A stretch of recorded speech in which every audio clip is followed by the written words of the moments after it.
నాన్నను బ్రతికించుకున్నా, మా అమ్మను కూడా ఒకవేళ నాకు అవగాహన ఉంటే నా తల్లిని కాపాడుకునేటోన్ని, ఎంతో తన కొరకు సేవ చేసిన నేను, కానీ కాపాడుకోలేకపోయినా తను చనిపోయే ముందు నా కాళ్ళ మీద పడుకున్నది నాకు ఇంకా గుర్తు. దైవజనమా,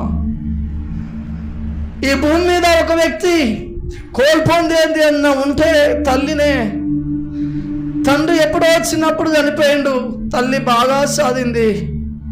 2004లో తల్లి చనిపోయిన తర్వాత ఎన్నో కష్టాలు అనుభవించాం. ఆ వరంగల్ నుండి మా ఇంటికి వచ్చినప్పుడు ఒకరోజు ఆ చెద్దర్లు పిండి లేవు, ఆ బొంతలు పిండి లేవు. మాది గుడిసె ఇల్లు కాబట్టి బొంత పురుగులన్నీ పారినాయి.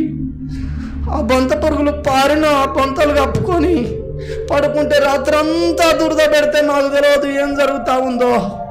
చిన్న వ్యక్తులము, అలాంటి శ్రమను అనుభవించాము. ఈరోజు ఇక్కడ ఈ పులిపీట మీద నిలబడి మాట్లాడడానికి అర్హత లేని నన్ను నిలబెట్టుకున్నాడు ఆయనే.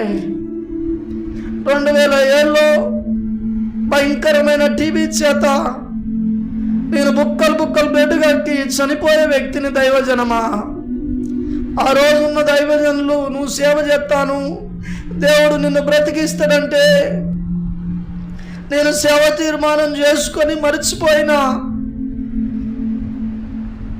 మరలా లోకములో కలిసిన 2004లో